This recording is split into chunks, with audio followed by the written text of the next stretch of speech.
मैं अवनीश कुमार एक बार पुनः आप सब लोगों का अपने YouTube चैनल ऑनलाइन विद्यार्थी पर आप लोगों का स्वागत करता हूं। बच्चों, मेरा स्वास्थ्य थोड़ा ख़राब था जिसकी वजह से मैं पिछले दिनों आपकी क्लास नहीं ले पाया हूं। अब मेरा स्वास्थ्य थोड़ा ठीक हुआ है और अब मैं आपके समक्ष फिर उपस्थित हुआ हूं। और हम शायद रस प्रकरण पढ़ रहे थे, उसे ही अब विधिवत आगे करना है। कुछ बच्चों के इस बीच में कमेंट्स आए कि सर साहित्य स्टार्ट करना है, तो आप निश्चिंत रहिए बेटा कि हम आपको साहित्य क्लास बहुत जल्दी इस टॉपिक को ख़त्म कराने बाद में साहित्य क्लास पहले नंबर पर ले लेंगे। और आप लोगों का जो पैट वाला एग्ज़ाम है वो 20 अगस्त, उसकी डेट शायद 19 या 20 अगस्त क्लियर की गई है सरकार द्वारा। तो वहाँ पर हम लोग आपको जो हिंदी का प्रकरण हिंदी जो आता है वो सारा का सारा उससे पहले अभी बहुत जल्दी आप लोगों के समक्ष मतलब पूरा सिलेबस कंप्लीट सिलेबस आप लोगों के समक्ष उपस्थित कर देंगे। और आप लोगों को बिल्कुल भी परेशान होने की कोई आवश्यकता नहीं है। अब मैं बहुत जल्दी आप लोगों के लिए एक नया ढंग से एक नए तरीके से आप लोगों के सामने हिंदी कक्षाएं प्रारंभ करूंगा, और जिसमें आप ज़्यादा से ज़्यादा लाभ उठाएंगे। और आप लोग हमारे चैनल को ज़्यादा लाइक और सब्सक्राइब करें, जिससे दूसरे जो गरीब वर्ग के बच्चे हैं और जो जहाँ पर शिक्षा का थोड़ा अभाव है वहाँ पर बच्चे जो है आपके मित्र मंडली में जो लोग हैं वो लोग भी हमारी वीडियो को देख सकें। हाँ, हमारी टीम और हम आप लोगों को आश्वस्त कराना चाहते हैं कि हम आपको एक अच्छा ज्ञान देने का प्रयास कर रहे हैं। और आप हमारा उद्देश्य जो है टीम का वो ये है कि आप ज़्यादा लोग जॉब प्राप्त करें, गवर्नमेंट जॉब को आप प्राप्त करें। तो आज की क्लास को हम यहाँ से शुरू कर रहे हैं। शायद हम रस पढ़ रहे थे और शायद मैंने हास्य रस तक शायद पढ़ा दिया था, हास्य या वीर रस तक पढ़ा दिया था। अगले रसों को हम लेते हैं और चर्चा करते हैं बेटा। अगला रस जो है क्रम में आप देख लेना, मैं क्रम थोड़ा भूल गया हूँ क्या क्रम था, लेकिन मैं आपको यहाँ बता रहा हूँ। इसके बाद में आता है बेटा भयानक रस। भयानक रस स्थायी भाव होता है इसका बेटा भय, डर। अब डर कहां पर होता है? डर से आप समझिए डर क्या है। अगर यदि आप कहीं पर जा रहे हैं, ठीक है, और रास्ते में आपको क्या है थोड़ा सा डर लगे, तो वो क्या है? भय है। दूसरा, आप बड़े अच्छे मन से कहीं घूमने भ्रमण के लिए जा रहे हैं, आकाश से बिजली कड़कड़ाती हुई आपके बराबर से गुजरती है, तब आपके मन में डर हो सकता है, भय हो सकता है। तो सारा का सारा क्या है? डर है। ठीक है, अब पंक्ति के माध्यम से हम शुरू कर रहे हैं। देखो, उधर गरजती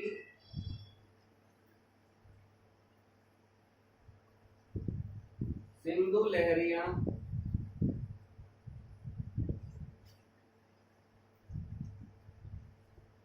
कुटिल काल के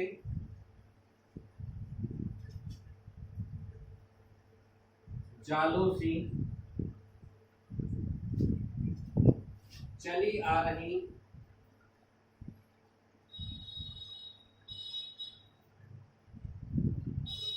फैन उगलती फन फैलाए व्यालों से। ठीक है, उधर गरजती सिंधु लहरिया कुटिल काल के जालों सी चली आ रही फैन उगलती फन फैलाए ब्यालों सी। अभी यहाँ पर क्या है बेटा? उधर क्या है? सिंधु समुद्र में क्या है? लहरें उत्पन्न हो रही हैं। ठीक है, कुटिल मतलब भयंकर, काल बन कर आ रही हैं वो, चली आ रही फैन उगलती फन फैलाए ब्यालों सी। देखो बेटा, यहाँ पर ब्याल शब्द का मीन्स क्या है बेटा? सर्प है, सांप।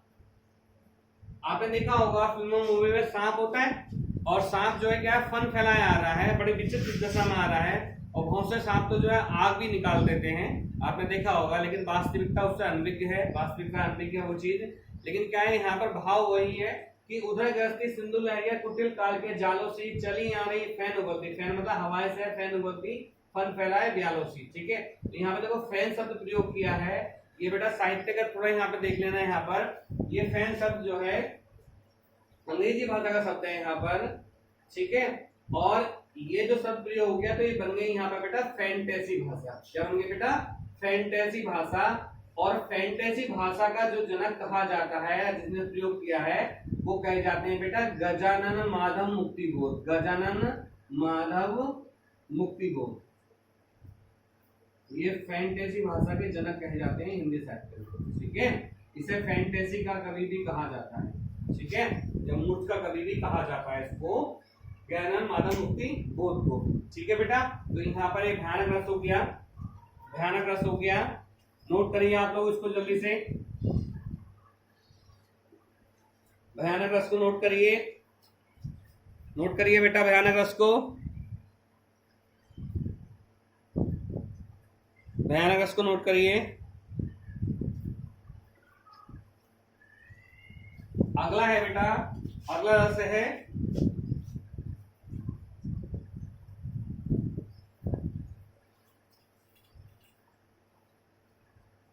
अगला है बेटा यहाँ पर रोद रस। कौन सा है बेटा? रोद रस। रोद रस क्या होता है? जहां पर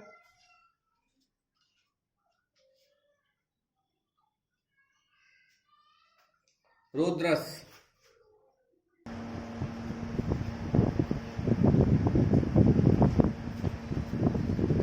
बेटा हमारा रोद रस चल रहा था, उसको हमें आगे बढ़ाना है। रोद रस में क्या है? इसका स्थायी भाव होता है बेटा क्रोध, गुस्सा। परिभाषा हो जाएगी इसकी, जिस काव्य को पढ़ने या सुनने के बाद, जिस काव्य को पढ़ने या सुनने के बाद जब हमारे हृदय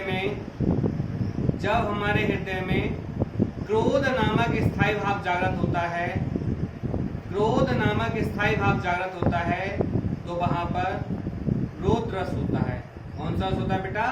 रोद रस होता है। और ध्यान रखना, रा पे 2 मात्रा लगती है अ वाली, ठीक है, 1 मात्रा नहीं लगती है। वर्तनी में भी एक क्वेश्चन आपसे पूछा था कि रौद्र का शुद्ध वर्तनी होगी, ठीक है, तो एक क्वेश्चन वहां से भी आता है, ध्यान रखना, 1 मात्रा नहीं लगती, रौद्र होता है ना कि रौद्र होता है। ठीक है, अब देखो रोद रस कहां पर उत्पन्न होगा?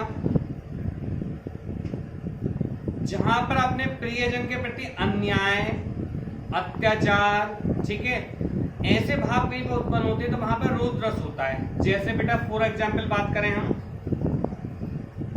कोई व्यक्ति रिक्शा चलाने वाला है बेचारा, उसकी उम्र जो है 50-55 के समथिंग है, रिक्शा चला रहा है और बेचारा वो सही से रिक्शा चलाता हुआ आ रहा है। आप ये दृश्य देख रहे हैं, आप 6-7 दोस्त हैं मित्र मंडली में, देख रहे हैं आप ये दृश्य। तभी क्या होता है कि 3 बाइक से लड़के आते हैं और बाइकों को लहराते हुए आते हैं और उस रिक्शे वाले में टक्कर मार देते हैं। ठीक है, बाइक से उतरते हैं, उतरने के बाद में उस रिक्शे वाले की पिटाई करना शुरू कर देते हैं। अब ये दृश्य देखकर आपके मन में कैसा भाव उत्पन्न होगा बताइए? रौद्र का भाव जागृत होगा नहीं होगा? आएगा, गुस्सा नहीं आएगा?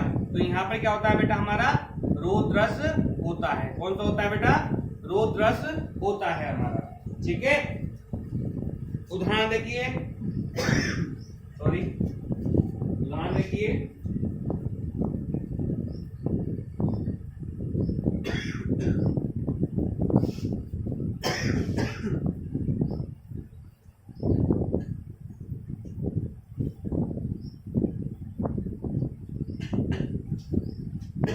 सॉरी,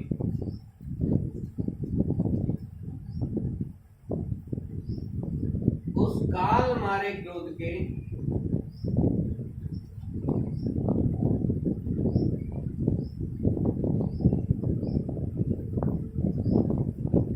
तन उनका कांपने लगा, मानो हवा के वेग से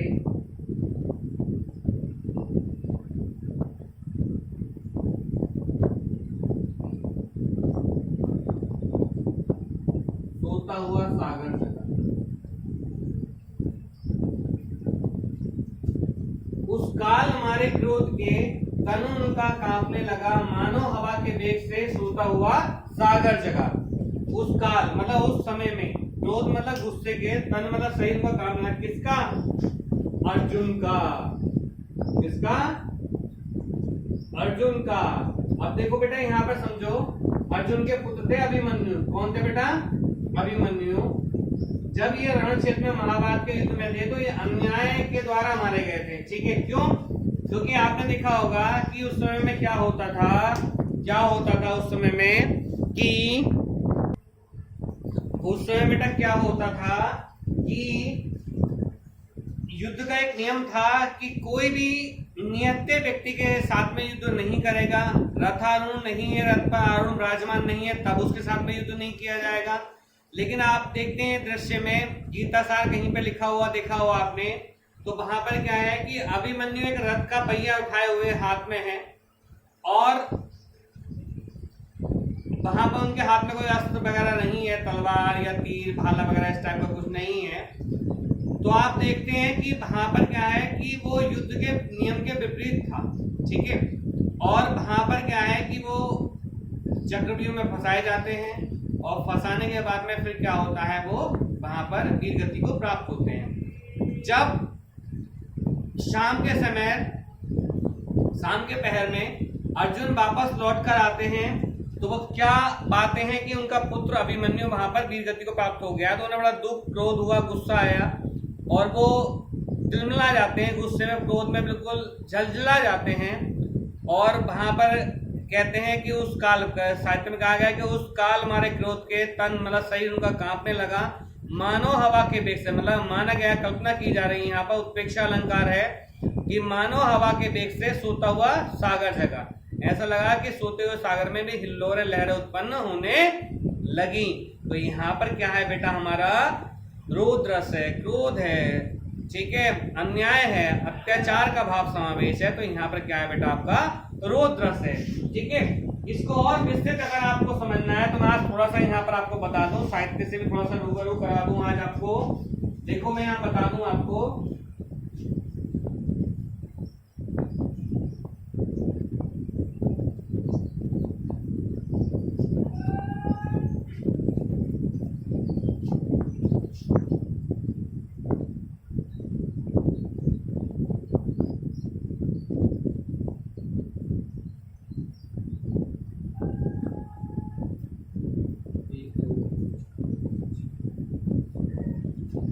इसे मान लो बेटा आप चक्रव्यूह, क्या मान लो, चक्रव्यूह मान। ठीक है, इस चक्रव्यूह में किसको, अभिमन्यु को फंसाया गया। किसको फंसाया गया? अभिमन्यु को। ठीक है, थोड़ा महाभारत का वृत्तांत है, उसको थोड़ा समझ लेते हैं। तो आपने देखा होगा कि उस युद्ध में जो है, किन किन के बीच में महाभारत का युद्ध हुआ था? कौरव और दूसरे कौन थे बेटा? पांडव। कौरवों में कौन कौन थे? दुर्योधन, दुशासन, कितने 100 भाई, और 100 भाई, 100 भाई, शकुनी, गुरु द्रोणाचार्य, कर्ण, भीष्म,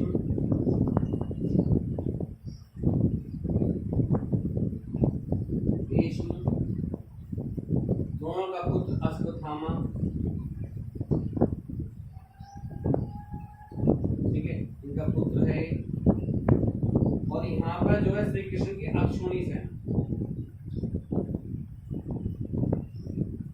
ठीक, अक्षोणी सेना, ये भी यहाँ पर इनके साथ में थी। किसके? कौरवों के साथ में।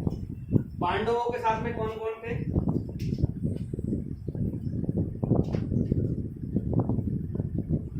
युधिष्ठिर,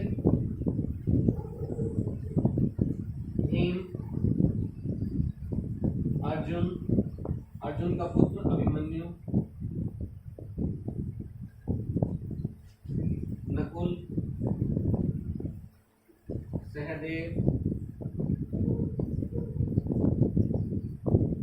घटोत्कच,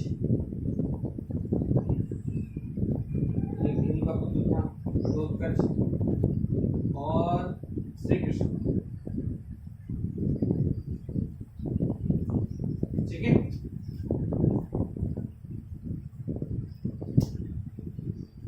श्री कृष्ण की बहन थी सुभद्रा। ठीक है, और उसका अर्जुन के साथ विवाह हो जाता है और ये जो पुत्र पैदा होता है कौन होता है? सुभद्रा। अर्जुन की माता का नाम क्या था? सुभद्रा। सुभद्रा इनकी माता का नाम था। किसकी? अभिमन्यु की माता का नाम था। सुभद्रा कौन थी? किसकी पत्नी थी? अर्जुन की पत्नी थी। अब यहाँ पर देखो थोड़ा सा एक वृत्तांत आप लोग जानते होंगे कि एक ही यूनिक बच्चा पैदा हुआ है अपने भारतवर्ष में, जो अपने माँ के गर्भ से सीख कर आया था। अपने माँ के गर्भ से ही सीख कर आया था। बाकी सारे बच्चों ने यहीं पे सीखा है। कलाम साहब ने भी यहीं पे सीखा है। ठीक है, मोदी जी ने भी यहीं पे रहकर सीखा है। योगी जी ने भी हमारे यहीं सीखा है। अखिलेश यादव जी ने भी यहीं पे सीखा है। मैंने भी यहीं सीखा है। भरत मुनि ने भी यहीं सीखा है। दंडी ने भी यहीं सीखा है। तुलसीदास ने भी यहीं सीखा है। कबीर ने भी यहीं सीखा है। मीराबाई ने भी यहीं रहकर सीखा है। तो यानी कि पृथ्वी पर रहकर ही सीखा है। मैंने भी यहीं सीखा और आप लोगों ने भी यहीं सीखा है। सिर्फ वही एक यूनिक बच्चा है हमारे इसमें जो अपने माँ के गर्भ से सीख कर आया था, और सीख के भी क्या आया था? उसको तोड़ना आता था। किसको? चक्रव्यूह को। क्योंकि जब श्री कृष्ण भगवान अपनी पत्नी को चक्रव्यूह तोड़ भेदन की कहानी बता रहे थे, तो उस समय क्या है कि सुभद्रा को नींद आ जाती है। ठीक है, और वो सो जाती हैं। जब वो सो जाती हैं तो गर्भ में अभिमन्यु भी सो जाते हैं। तो उनको तोड़ना आता था, निकलना बाहर नहीं आता था। वही वृत्तांत है, वही चीज यहाँ पर है।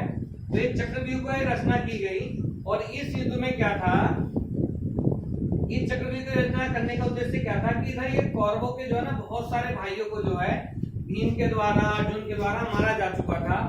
तो भीम ने जो है इन लोगों के सबके पेस्ट टाइट किए, और पेस्ट टाइट करने के बाद में क्या है अपने इनके सबके कि कल के युद्ध में, कल जो सुबह भोर में जो युद्ध होगा, उस युद्ध में क्या होगा कि आप लोगों में से इन पांचों पांडवों में से या तो किसी एक का मेरे को वध चाहिए, या इसमें से युधिष्ठिर को बंदी बनाना है। क्योंकि अगर या तो आप जो राजा के व्यक्ति उसको बंदी बना लो तब आप युद्ध जीत जाएंगे, या फिर वो प्रतिशोध में अपने भाइयों के प्रतिशोध में क्या चाह रहा था कि किसी एक का वध को वहां पर चाह रहा था। ठीक है, जब बेस टाइट करे तो सुबह का जब प्रथम पैर का युद्ध हुआ तो वहां पर क्या था कि इस युद्ध में जो है इन्होंने इनके बेस टाइट किया और ये युद्ध के लिए हुए। तो इन्होंने क्या करा कि अर्जुन जो था, कौन?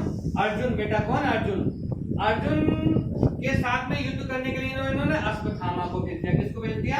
अश्वत्थामा को भेज दिया। और इनकी रणनीति बनी थी रात में, और रणनीति में क्या था कि ये अश्वत्थामा जो है इस युद्ध क्षेत्र से इनको बाहर ले जाता है, बहुत दूर लेकर चल जाता है। और वहां पर क्या है, जब युद्ध क्षेत्र से इनको बाहर ले जाता है, अब फिर इन्होंने क्या है दूसरे पहर में क्या है चक्रव्यूह की रचना कर दी। किसने? कौरवों ने। अब यहाँ पर प्रवेश करना था, तो यहाँ पे युधिष्ठिर जाना चाहते थे, लेकिन वो क्या है नहीं, उनको रोक देते हैं, भीम रोक देते हैं कि आप इसमें प्रवेश मत करो, अर्जुन यहाँ पर नहीं है। तब यहाँ पर अभिमन्यु कहते हैं कि हे तात, मुझे यमराज के भी समकक्ष मानो। मुझे ऐसी पंक्ति कुछ है दिमाग से मेरे स्लिप हो रही है, क्या पंक्ति है वो वहां पर जो है जाते हैं। ठीक है, और आगे लेके यहाँ पे चल जाते हैं और इसमें चक्रव्यूह प्रवेश करने का प्रयास करते हैं। लेकिन इसमें बेटा एक पात्र और है जिसका नाम था जयद्रथ। क्या नाम था बेटा? जयद्रथ। ठीक है, जयद्रथ वध के नाम से एक पुस्तक चाहिए साहित्य में, उसमें चर्चा करेंगे क्या बुक है, क्या चीज है, अभी यहाँ पर नहीं करना। एक पात्र है जयद्रथ, इसको दिमाग में बैठा कर रखना है। ये क्या था, जब ये पांडव वनागमन के लिए जा रहे थे, वनवास का समय काट रहे थे, तो वहां पर क्या था कि ये जो इनकी पत्नी थी द्रौपदी, उस पर जो गलत न रखते हुए उसके साथ बदतमीजी करने का प्रयत्न करता है। तो यहाँ पर क्या है कि भीम और अर्जुन इसको पकड़ लेते हैं, उसका वध करने वाले होते हैं। तो यहाँ पर क्या है कि वो इसका वध नहीं करते। युधिष्ठिर कहते हैं कि नहीं, इसको भी छोड़ दो, कि जो है त्रिशला, शायद उसकी पत्नी का नाम था त्रिशला, जो उनकी बहन थी चचेरी, और आपस में चचेरे तहेरे भाई थे, उनकी चचेरी बहन हुई वो इसकी कौरवों पांडवों की। तो यहाँ पर क्या है, दुर्योधन की बहन थी सगी वो। अब वहां पर क्या है, उसका वध करना चाहते हैं, लेकिन वो वहां पर क्या उसका वध वहां पर वो नहीं करते हैं। तो वहां पर फिर क्या करते हैं, अर्जुन क्या करते हैं, इनको गंजा कर देते हैं, तीर से जो गंजा कर देते हैं और इसे वापस छोड़ देते हैं, मतलब इसे प्राणों के दान दे देते हैं, उसको छोड़ देते हैं। ये वापस दुर्योधन के सामने जाता है। तो जब सामने पहुंचता है तो इसका बड़ा उपहास उठता है, बड़ा हास्य होता है सभा में। तो ये प्रतिशोध गुस्सा आता है और प्रतिशोध होने के बाद में क्या है, भगवान शिव के पास चल जाता है। इसका चलता है भगवान शिव के पास चल जाता है और भगवान शिव से वरदान प्राप्त करता है कि एक दिन का वरदान प्राप्त करता है कि एक दिन अगर साथ में सामने मतलब इसके भगवान शिव भी अगर उपस्थित होंगे तो उनको भी परास्त करने की शक्ति इसके अंदर विराजमान होगी। जैसा आपने एक मूवी देखी थी नायक मूवी, उसमें क्या अनिल कपूर एक दिन के सीएम बनते हैं, एक दिन के मुख्यमंत्री बनते हैं और वो काय प्रकट कर देते हैं। तो वही जो रणनीति थी वो जो है नायक फिल्म को जो डायरेक्टर है उसको जो है शायद वहीं से वो इस मिट्टी में उसका आया होगा वृत्तांत। तो वो एक दिन में मतलब युद्ध करने के लिए मतलब किसी को भी परास्त करने की सामर्थ्य रखते थे और इनके अंदर भुजाओं में भी बहुत बल था। भगवान शिव से वरदान प्राप्त किए थे। अब क्या है कि ये कौन, जयद्रथ अपना बदला प्रतिशोध लेना चाहते थे। तो यहाँ पर क्या था, इस चक्रव्यूह में जो अभिमन्यु को जो फंसाया गया था तो बड़ी रणनीति के साथ कार्य किया गया था। चक्रव्यूह में क्या था कि आपको यहाँ से प्रवेश करना था और यहाँ पे क्या है, पैदल सैनिक होते थे। ये चक्रव्यूह हो गया यहाँ पर, ये पैदल सैनिक यहाँ पर हो गए, यहाँ पर मैं मिटा रहा हूँ। तो यहाँ से जब आप प्रवेश करते चले जाएंगे तो ये द्वार खोलेंगे, फिर दूसरा द्वार, फिर दूसरा। तो यहाँ पर क्या है, यहाँ पर ये जो चीज है ये चीज को कवर कर लेती थी, यानी कि यहाँ से बंद कर लिया, फिर आगे प्रवेश के द्वार खोला। यहाँ पर भी राजा होता था, इसको पास करना होता था, इसको पास करना, तो इसको आने दिया। अब क्या है कि सेना ने यहाँ पे कवर कर लिया। अब यहाँ पर क्या है कि यहाँ पर उस समय इस द्वार की जो रक्षा कर रहा था वो कौन कर रहा था, जयद्रथ कर रहा था, ठीक है। लेकिन जयद्रथ ने पहले इसको प्रवेश करने दिया। लेकिन यहाँ पर एक चीज आपसे साहित्यगत क्वेश्चन उठा हो सकता है कभी, ध्यान रखना कि जयद्रथ अब यहाँ पर ये अभिमन्यु प्रवेश करता है। तो यहाँ पर प्रवेश करने के बाद में क्या वो निकल कर आता है कि जब ये जाता है तो यहाँ पर जो है उससे युद्ध करने के लिए क्या है, दुर्योधन का पुत्र था। बताओ दुर्योधन का पुत्र का नाम क्या था, बताइए दुर्योधन के पुत्र का क्या नाम था, कमेंट्स बॉक्स में बताइए दुर्योधन के पुत्र का क्या नाम था, ठीक है। उसका नाम था, नहीं बता रहा हूं यहाँ पर, ठीक है, डॉट डॉट डॉट कर देता हूं, आपको बताना है क्या नाम था उसका, मेरे को बताना है। पर्सनल मेरे को व्हाट्सएप भी कर सकते हैं, कॉल भी कर सकते हैं 8278273958 इस नंबर पर मेरे को व्हाट्सएप भी कर सकते हैं 8273958419 पर मुझे व्हाट्सएप भी कर सकते हैं और बताना है आपको कि दुर्योधन के पुत्र का क्या नाम था, दुर्योधन के पुत्र का क्या नाम था। तो यहाँ पर क्या है कि जब ये कहता है कि नहीं कि वो मेरी उम्र का है, मैं उसके साथ में युद्ध करूंगा, आप में से कोई युद्ध न करे। तो उन्होंने कहा आप चिंता न करें, मैं उसका शीश आपके चरणों में यहाँ पर लाकर दे दूंगा। तभी क्या होता है कि वो तीर चलाता है और तीर चलाने से क्या उत्पन्न होता है कि उस युद्ध में अभिमन्यु जो है उसका वध कर देता है और उसका सर कट के जो है दुर्योधन के उस पर जाता रहता है। इधर क्या शंखनाद हो जाता है और अभी दुर्योधन ये सोचता है कि शायद वो जो है अभिमन्यु का वध कर दिया मेरे पुत्र ने। लेकिन जब उसका सर कटा हुआ मुकुट देखता है, वो घूमता है मुकुट, तो वहां पर क्या है दुर्योधन बड़ा क्रोधित हो जाता है और फिर वो अभिमन्यु को मारने का प्रयत्न करता है और कर्ण को, द्रोण को, भीष्म को और शकुनी को इन सबको आदेश देता है कि जाओ भैया अब इसका वध करना है तुम्हें। तो वहां पर क्या है कि इसका वध होता है। जब यहाँ प्रवेश कर जाता है यहाँ पर, तो यहाँ पे इसका युद्ध होता है। निकलने की रणनीति क्या है कि जब ये वाला जगह खाली हो तो यहाँ से सीधे एक सामने वाले व्यक्ति को परास्त करके आपको आगे निकलना होता था और आप बाहर निकल के जा सकते थे, ठीक है, ये इसका वो था। अब यहाँ पे जब जयद्रथ इसका वो कर रहा था तो जयद्रथ क्या है यहाँ पे इस गेट में यहाँ पर निकल नहीं दिया। अब यहाँ पर क्या बचाने में भीम आते हैं, भीम को भी परास्त कर देता है। ये गधे का प्रहार कर रहे थे, भीम इसको कुछ नहीं रहा था। लेकिन जब जयद्रथ भीम पे प्रहार कर रहा था गधे से, तो भीम जो है 10 फीट दूर जाकर गिरे थे, इतना बल था उस समय जयद्रथ के पास में, ठीक है। तो यहाँ पर जो है थोड़ा सा वृत्तांत था और यहाँ पर वो प्रण करते हैं कि कल फिर अर्जुन को जब पता लगता है कि सब कुछ हुआ किसके, अभिमन्यु किसके मारा है, तो प्रण करते हैं कि कल सूर्यास्त होने से पहले पहले मैं इसका वध कर दूंगा, ठीक है। लेकिन इसको क्या है वरदान प्राप्त था, ये अमर था, लेकिन इसको एक अभिशाप भी था। इनके पिता एक ऋषि थे, पूर्वा ऋषि कैसे नाम था उनका, मैं भूल रहा हूँ, पूर्वा ऋषि कैसे नाम था। तो वहां पर क्या है कि अगर इसका सर कट के उनकी गोद में कटता है तो ये दोनों भस्म हो सकते हैं, नहीं तो इसके रक्त से खून की बूंदों से जो है एक बूंद से जो है 100 जैकस उत्पन्न होने थे, ऐसा इसको बरदान में पाप था। तो इसको मारने के लिए पाशुपत अस्त्र का प्रयोग किया जाता है। तो यहाँ पर ये मारा जाता है, थोड़ा साहित्य का है।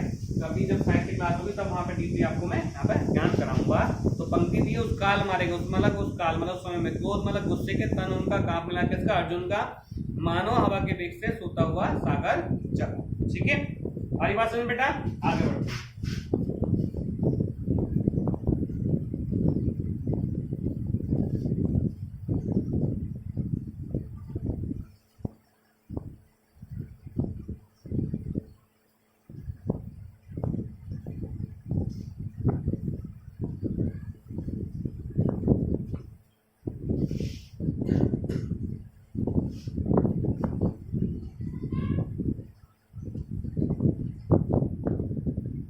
अगला है अद्भुत रस।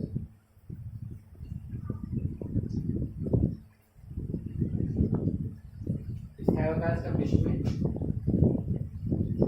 या आश्चर्य।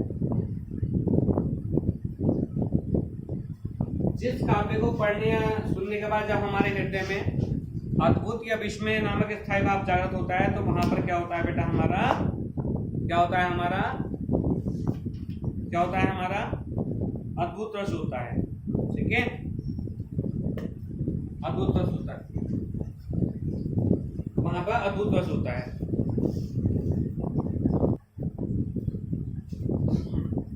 बच्चों, अद्भुत या विस्मय या आश्चर्य, अद्भुत रस का स्थायी भाव क्या होता है, विस्मय या आश्चर्य। परिभाषा बता दी, एक बार पुनः बताता हूं। जिस काव्य को पढ़ने या सुनने के बाद हमारे हृदय में अद्भुत या विस्मय नामक स्थायी भाव जागृत होता है, तो वहां पर अद्भुत रस होता है। ठीक है, उदाहरण के माध्यम से समझ सकते हैं यहाँ पर। देख यशोदा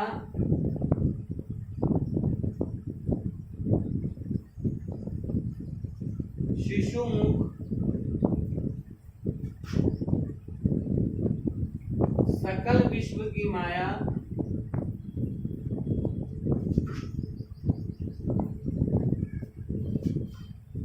क्षण भर में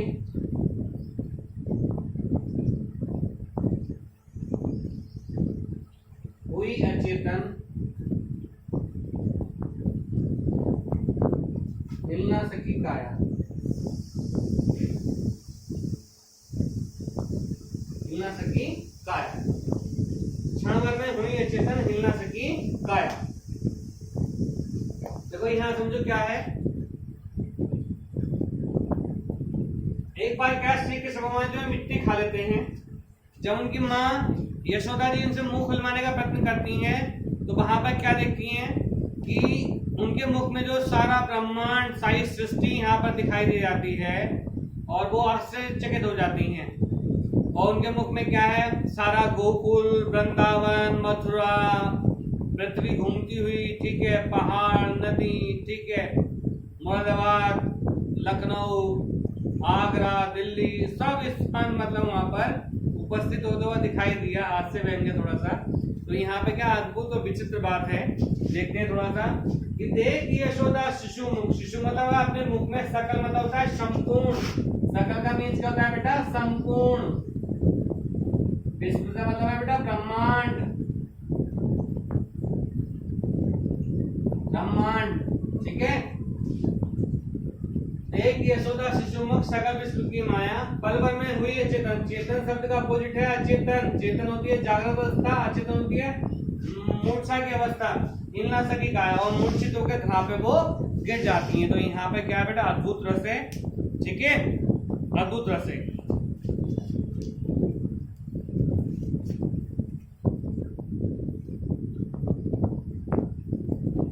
अगला पढ़ते हैं बेटा विभत्स रस। अगला कौन सा है बेटा, विभत्स रस। विभत्स रस, इसका स्थायी भाव होता है बेटा जुगुप्सा या घृणा। क्या होता है इसका स्थायी भाव बेटा, जुगुप्सा या घृणा।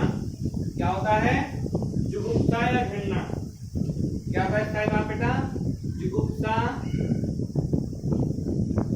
या या घृणा। परिभाषा इसकी कहती है, परिभाषा क्या कहती है, ऐसे किसी दृश्य वृत्तांत को देखकर जब हमारे हृदय में, ऐसे कोई दृश्य वृत्तांत को देखकर जब हमारे हृदय में जुगुप्सा या घृणा नामक स्थायी भाव, जुगुप्सा या घृणा नामक स्थायी भाव स्फुट होता है या फूटता है, तो वहां पर बच्चों कौन सा रस होता है, विभत्स रस होता है, विभत्स रस होता है। ठीक है, कौन सा रस होता है, विभत्स रस होता है। ठीक है, देखते हैं बेटा इसको हम, समझो विभत्स रस कहां पर उत्पन्न होगा। आप बड़े अच्छे मन से, ठीक है, अच्छा डीओ परफ्यूम लगाकर पार्टी में जा रहे हैं, ठीक है, तभी क्या है कि रास्ते में आपको कोई दुर्गंध, कोई पशु मरा पड़ा था, उसकी दुर्गंध आपके दिमाग को टच करती है, आपके स्मृति में आती है। आप पार्टी में पहुंच जाते हैं, खाना खाने के लिए तैयार है, नाश्ता कर लिया, खाना खाते हैं, खाना खाते समय ही आपको क्या है, एक आध निवाला ही आपने तोड़ा है, और तभी आपके मन में वो दुर्गंध फिर से आपको टच कर जाती है, फिर से वो दुर्गंध आपके मस्तिष्क को टच कर जाती है, तो आप क्या खाना खा पाएंगे, नहीं खा पाएंगे, घृणा का भाव जागृत हो जाएगा, तो वहां पे क्या हो, विभत्स रस होता है। ठीक है, देखो उदाहरण, सिर पर बैठो काग, सिर पर बैठो काग, आंखी दो हाथ निकाल,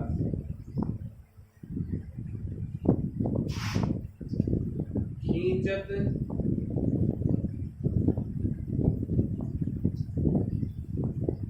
जीवनी स्याद,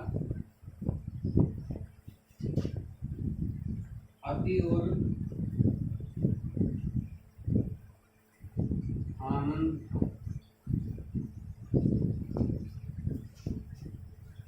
सिर पर बैठो काग, किसी जीव के क्या सिर पे कौवा बैठा हुआ, काग में होता है कौवा, क्या होता है बेटा, कौवा। किसी जीव के सिर पर क्या है, काग बैठा, कौवा बैठा हुआ है।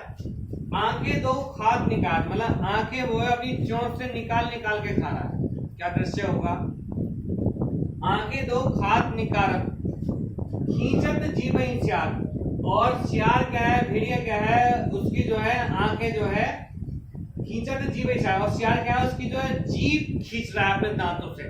ठीक है, और उससे जो खून की जो बूंदें जो टपक रही हैं, उसे जीभ से अति मतलब मन में आनंद लेके, टेस्ट ले लेके जो है चाट चाट के उसको खा रहा है, तो वहां पे घृणा का भाव उत्पन्न होगा, घृणा उत्पन्न होगी या नहीं होगी। तो यही क्या है यहाँ पे बेटा, हमारा विभत्स रस है। कौन सा रस है बेटा, हमारा विभत्स रस है, जहाँ पर घृणा का भाव जागृत होता है। ठीक है, और भी उदाहरण हो सकते हैं, लेकिन ज्यादा हमें यहाँ पे पढ़ने की आवश्यकता नहीं है, हल्का हल्का समझते हुए चलना है।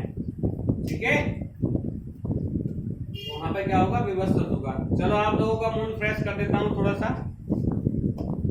अब यहाँ पर उल्टा करो, एक कवि हुए हैं, उन्होंने कहा है कि कागा सब तन खइयो, कागा सब तन खइयो, चुन चुन खइयो मांस। हे कागा सब तन खइयो, चुन चुन खइयो मांस, दो नैनन को मत खइयो, दो नैनन को मत खइयो, इन्हें प्या मिलन की आस। मतलब मुझे अभी प्रेमिका से मिलने की आस है, इन आंखों को छोड़ के सब कुछ खा लो, किडनी खा लो, लेग पीस खा लो, गुर्दा खा लो, दिल खा लो, सब कुछ खा लो, खाल खा लो, लेकिन आंखों को मत छूना, क्योंकि अभी मेरी प्रियतमा आ रही है। ठीक है, योग का भाव है, योग श्रृंगार।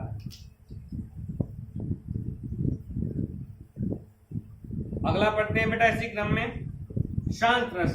कौन सा रस है बेटा, शांत रस। शांत रस क्या रहा हूं मैं, शांत रस।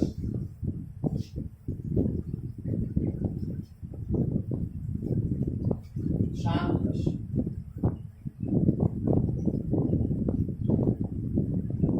स्थायी भाव होता है इसका बेटा निर्वेद या वैराग्य, निर्वेद या वैराग्य। निर्वेद या वैराग्य। परिभाषा कहती है जिस काव्य को पढ़ने या सुनने के बाद जब हमारे हृदय में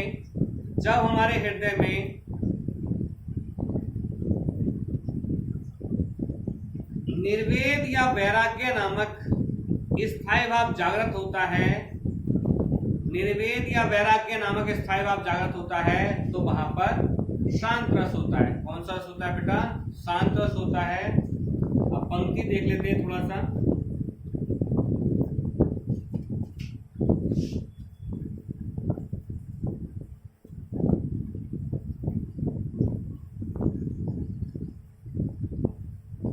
मन रे तन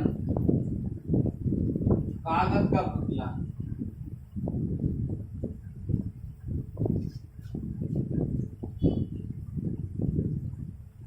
लागी बूंद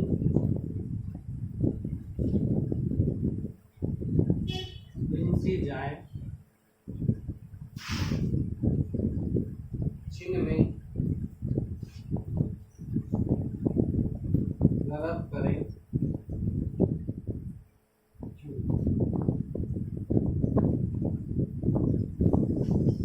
हे मनुष्य मन रे तन कागज का पुतला, लागी बूंद बिनसी जाए, छिन में गरब करे क्यों इतना, शांत रस।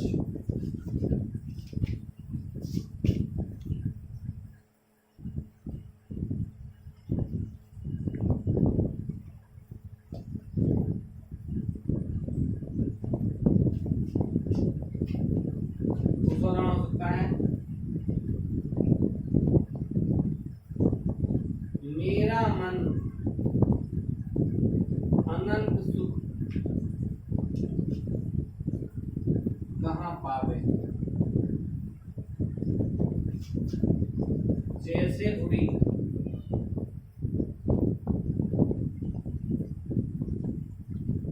जहाज का पंछी,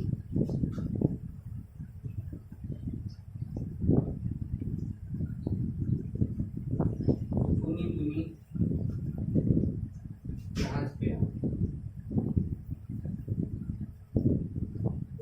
जहाज पे आवे,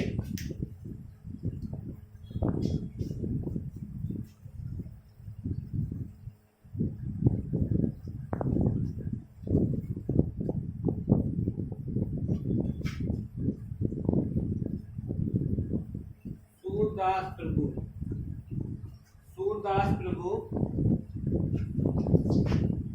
कामधेनु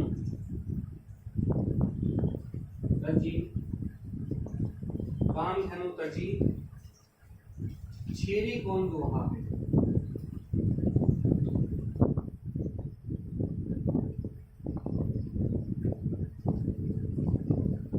छेरी में सकता है बकरी।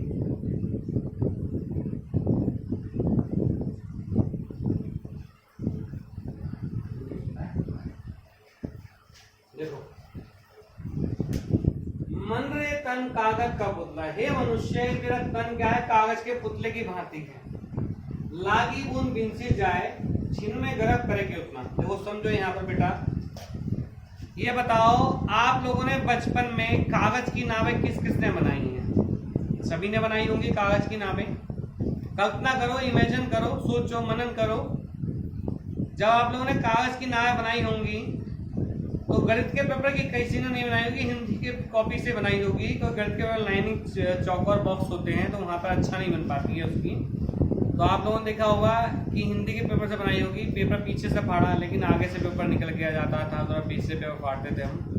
टीचर कहता था कि कॉपी कैसे पढ़ी, तो आप कहते थे हमें नहीं पता। ठीक है, वो अलग बिंदु है, वो पुराना बचपन है, लौट कर नहीं आना है। बस इस मिट्टी में यादें शेष होती हैं और कुछ नहीं बचता है। अब जब आप कागज की नाव बनाते थे तो वहां पर क्या होता था कि जो आपने नाव बनाई वो पानी में आपने छोड़ी, तो कहीं पानी का बहाव जब ज़्यादा तेज होता था, तो वहां पर क्या होता था कि बहाव तेज हुआ, नाव पलट जाती थी। और आप क्या करते थे, उस नाव को वहाँ से निकालते थे, कपड़ों से सुखाने का प्रयत्न करते थे, ठीक है। लेकिन बुद्धि उस समय छोटी होती थी, थोड़ी सी होती थी, ठीक है। वही कहावत होती थी, अकल बढ़ी या भैंस, कौन सी कहावत होती है, अकल बढ़ी या भैंस वाली बात होती थी। अब वहाँ पर क्या है, हम सुखाने प्रयत्न करते लेकिन सूख नहीं पाते थे, उसे खोलते थे तो कागज जो फट जाता था, ठीक है। बिल्कुल वैसे ही कबीर ने यहाँ पर समझाने का प्रयास किया है, हे मनुष्य, जो तेरा तन है वो क्या है, कागज के पुतले की भांति है, लागी वो मिट जाए। जिस प्रकार कागज के पुतले में पानी की बूंद लग जाती है, वो नष्ट हो जाता है, जीर्ण शीर्ण हो जाता है, ठीक उसी प्रकार ये तेरा तन है, छिन में गर्भ करेगा उतना। और मूर्ख, तू इस शरीर पे इतना घमंड किए हुए है, जो नष्ट होना है, बर्बादी होना है, ठीक है।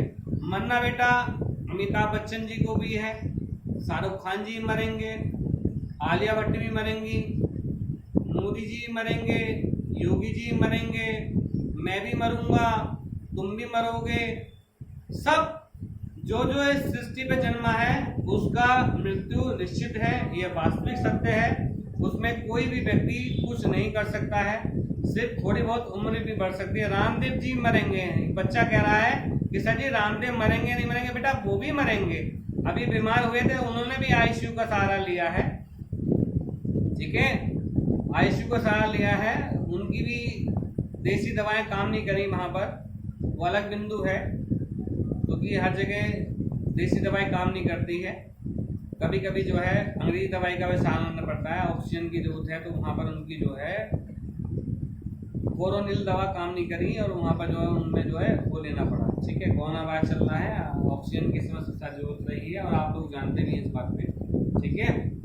तो मरना सभी को है, वास्तविक सत्य है। अगला है सूरदास का पद है, शांति का है, वो कह रहे हैं कि मेरा मन अनंत कहाँ सुख पावे, मेरा मन अनंत मतलब यहाँ पर कहाँ सुख पावे, जैसे उड़े जहाज का पंछी, जैसे उड़े जहाज का पंछी, जब जहाज पे पक्षी बैठा हुआ समुद्र में, जहाज पक्षी बैठा हुआ उड़ने का प्रयास करता है, लेकिन चारों तरफ पानी पानी दिखाई देने की वजह से क्या है, वो पुनी पुनी पुनी मतलब वापस जहाज पे आता है, पुनः जहाज पे वापस आ जाता है। कह रहे सूरदास प्रभु कामधेनु तजी, जिसके पास में सूरदास जी कह रहे हैं जिसके पास कामधेनु गाय है, ठीक है। कामधेनु गाय ऐसी गाय होती है बेटा, किसी समय उसको दूध लो, वो दूध दे देगी आपको जिस समय आवश्यकता हो, आपको सुबह दोपहर शाम जिस समय आपको है उसको दूध ले लो। तजी छेरी कौन दुहावे, अगर जिसके पास कामधेनु गाय है वो मूर्ख व्यक्ति ही होगा जो बकरी का दूध दुहेगा, ठीक है। तो यहाँ पर क्या है, यहाँ पर शांति, आध्यात्मिक शांति है और वहां पर वो है, ठीक है, ओम, ठीक है, ओम का भगवान यहाँ पे करो। अगला है बेटा हमारा शांत रस के बाद में, शांत रस के बाद में अगला रस है हमारा, ठीक है, नौवां रस है हमारा, ये कौन सा रस है बेटा हमारा, ये नौवां रस है, नौवां रस है, ठीक है। अगले दो रस जो है हम, अगले दो रस हम अगली वीडियो में करेंगे, समय ज्यादा हो रहा है और थोड़ा स्वास्थ्य की तरफ से नासाज होने की, तबियत नासाज होने की वजह से मैं ज़्यादा आपको यहाँ पे क्लास नहीं दे पा रहा हूँ, उसके लिए मैं क्षमा प्रार्थी हूँ। लेकिन बहुत जल्दी आप लोगों की दुआओं का, ठीक है, मैं शुक्रगुजार हूँ कि जल्दी जल्दी मेरा स्वास्थ्य ठीक हुआ। आप लोगों ने, बहुत से लोगों ने प्रार्थना करी कि सर जल्दी ठीक हो जाएं, तो मैं उसका हृदय की असीम गहराइयों से आपका धन्यवाद देता हूँ और जल्दी ही आपके सामने दूसरी वीडियो के साथ उपस्थित होऊंगा। अब निरंतरता के साथ हम कक्षाएं लेंगे, स्वास्थ्य मेरा ठीक हो गया है और अब आपकी विधिवत तैयारी करवाते हैं, ठीक है। आज की क्लास को यहीं रोकते हैं और आप सब लोगों का धन्यवाद। आप लोगों ने जो स्नेह, जो प्रेम हमें दिया है, उस स्नेह और प्रेम को हम आपको उसका जो देंगे, हम आपको प्रतिफल जो देंगे वो आपके चयन के साथ में देंगे।